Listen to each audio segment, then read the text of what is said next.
de iridologia comportamental do curso de psicoterapia holística e vamos hoje dar uma boa avançada em relação ao tema. E essa primeira etapa é importante, né, exatamente da forma que está configurado aí na tela, porque é simples, se eu seguir mais ou menos essa sequência, não tem como errar, né, porque é muito natural, normal, né, comum, melhor dizendo, nós olharmos para uma íris e simplesmente achar assim, um bicho de 7 cabeças, porque a gente não sabe por onde começar, você pensa que sabe, mas quando você olha, isso gente, é muito comum. Demanda tempo, prática, pegar uma íris marrom, pegar uma íris azul, ler muito a respeito. Então não fiquem assustados, porque requer realmente, como tudo, prática, excelência, né? Então precisa realmente estar praticando. No começo, talvez importante somente ficar na primeira etapa, antes de ficar tentando fazer de uma vez só. Peguem vários tipos de íris e, bom, eu vou definir os padrões, mais nada além dos padrões, né? Então, a sequência seria mais ou menos essa. Primeiro, eu bati o olho na íris, eu vou fazer análise da íris, eu vou primeiro definir qual o padrão. Definir padrão significa que você vai primeiramente ver a estrutura da íris do seu cliente. Então, eu vou ter 3 padrões. Logo em seguida, eu vou estar analisando o fluxo da íris do meu cliente. São 2, a introversão e a extroversão. Depois eu vou ver relacionado ao hemisfério, se eu tenho predominância na íris direita ou na íris esquerda, e isso está ligado diretamente ao hemisfério, né, numa diagonal, né? Então, quando eu tiver predominância na íris esquerda da pessoa, do cliente, significa que esse meu cliente, ele utilizou, ele potencializou mais o hemisfério direito. Se eu tenho um cliente que tem mais sinais na íris direita, significa que ele utiliza mais o hemisfério esquerdo. Isso é importante porque dá para traçar bastante o comportamento do nosso cliente e a personalidade dele. Depois eu vou ter as áreas, né, que eu vou estar definindo algumas áreas através de alguns sinais. Também de uma forma muito simples, muito clara. E depois, de uma forma minuciosa, eu vou estar analisando cada áreas que são 46. Né? Aí começa a complicar um pouquinho. O método é fácil, mas lógico, eu pego uma íris e vou dividir em 46 áreas, aonde eu vou poder definir, como tem na apostila, né?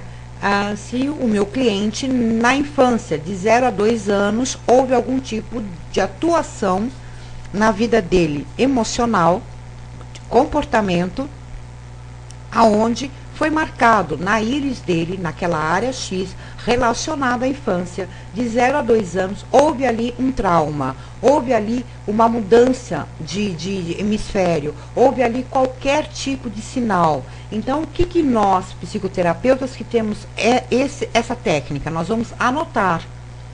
Logo em seguida, fechando o diagnóstico, né? Lembrando a vocês que a íris não faz diagnóstico de doenças, de comportamento, de esquizofrenia, de bipolaridade. Na verdade, nós vamos traçar um pré-diagnóstico, até podemos chamar assim, um prodiagnóstico, né? Porque são tendências e marcas do passado, tendências no presente, né? Isso na íris comportamental e na fisiológica também, mas não é desse curso, e eu vou poder orientar mais o meu cliente.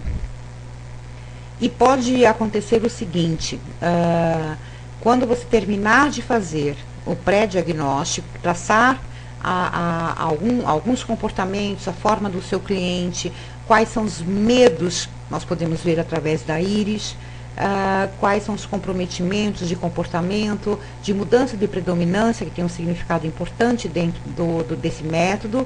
Então, o que vai acontecer? O nosso cliente normalmente acaba chamando a gente de bruxa ou de bruxo, né? Porque nós vamos estar destacando possivelmente um evento, né?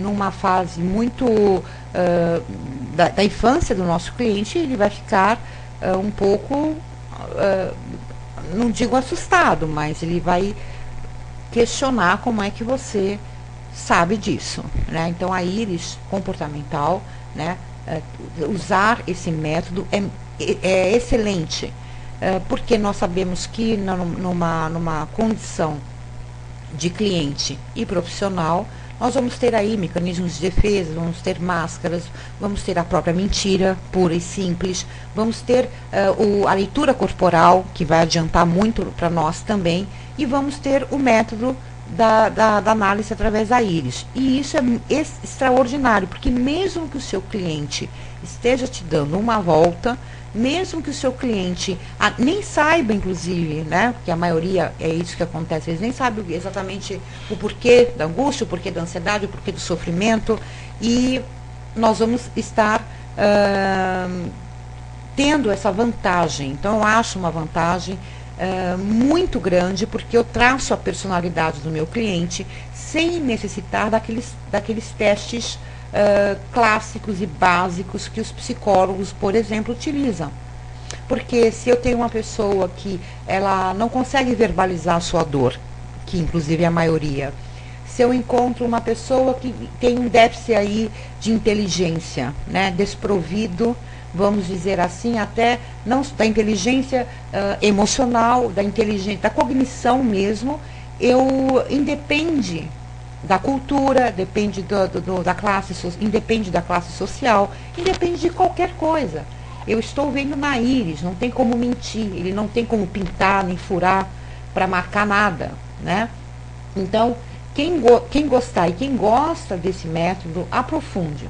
Podem aprofundar, porque vai valer a pena, porque nós saímos na frente em 15 anos de terapia tradicional, sabendo exatamente analisar uma íris, ok? Então, seguindo a sequência. Então, vamos começar pelos padrões. Então, em iridologia, temos 3 padrões básicos. É apaixonante, né, Luiz? E cada vez mais, né? E cada livro que a gente lê é mais um pouquinho que se anda, é um pouquinho mais que a gente consegue. Mas o que é passado nesse curso já é bem interessante. Dá para, sem sombra de dúvida, utilizar a técnica. Mas quem quiser ser um iridólogo, né? No caso, nesse curso, nós estamos adquirindo uma técnica dentro da psicoterapia, né? Mas podemos ser psicoterapeutas e iridólogos. Aí nós precisamos realmente entender absolutamente tudo do tema, né? Então vamos lá, nós temos 3 padrões básicos: joia, corrente e flor. Quando nós identificamos com essa leitura, nós vamos identificar o quê? O modo de aprendizado, expressão e identificação do comportamento do nosso cliente. Eu vou saber se ele é joia. Então, se ele for joia, ele tem um perfil característico que tem na apostila, né, que são pessoas extremamente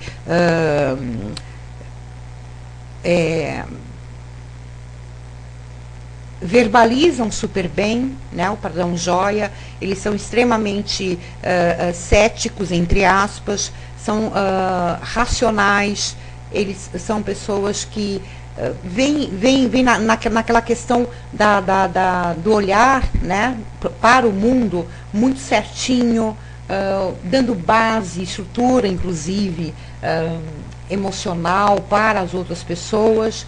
Mas, em compensação, quando nós encontramos um joia e ele está em desequilíbrio, ele está com problema, alguma coisa, eles têm uma tendência muito grande à ansiedade, né? E mais do que a ansiedade, porque para o padrão joia, a ansiedade é produzida ou proporcionada, né, pela frustração. Então, o joia não admite frustrar.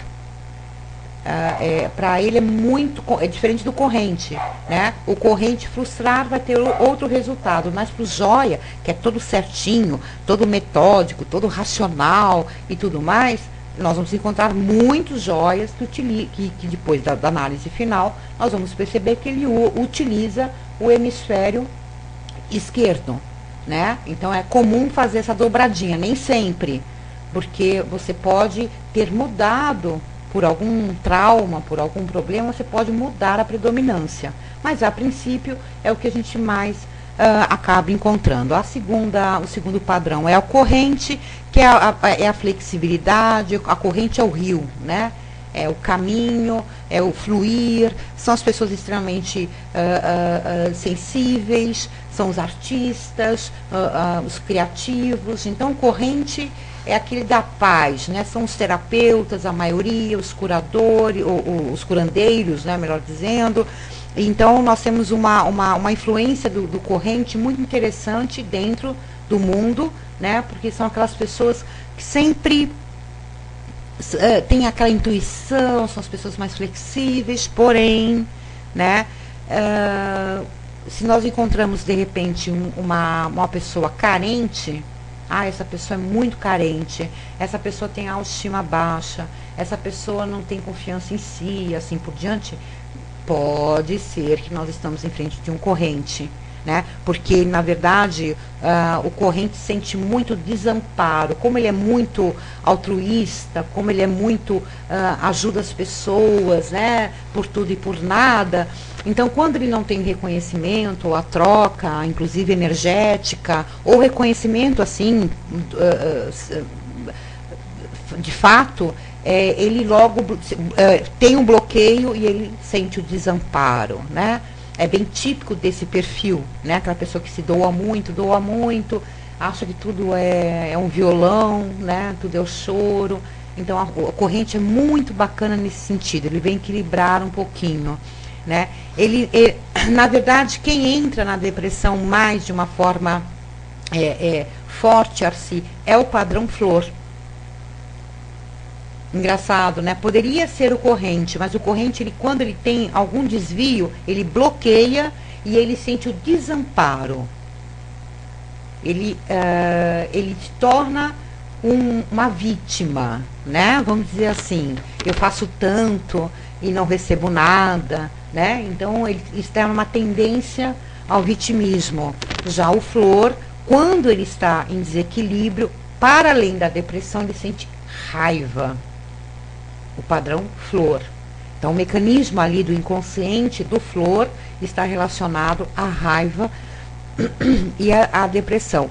E o flor é aquele tipo arroz de festa, fanfarrão, né? Ele dá o colorido para o mundo, né? O padrão flor.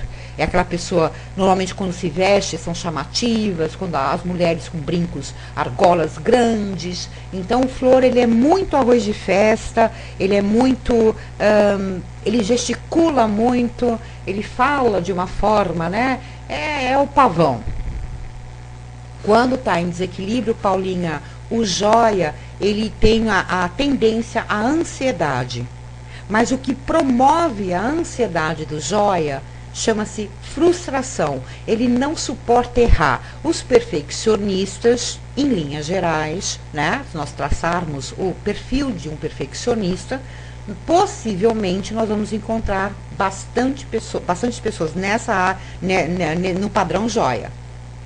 Até aí deu para entender direitinho, mais ou menos. Lógico que lá na apostila nós temos trocentas características da flor, trocentas tá lindo, né? Ninguém reparou que eu escrevi errado, né?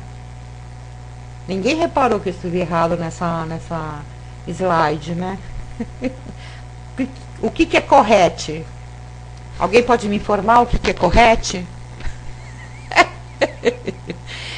Mas como eu fiz isso hoje, viu, com o neném no colo, tá tudo bom, né? Mero detalhe. E eu não tinha percebi agora, viu, Miriam? Então vamos começar. Agora eu escrevi corretamente, né? Então vamos começar na fotografia. O padrão corrente. quando nós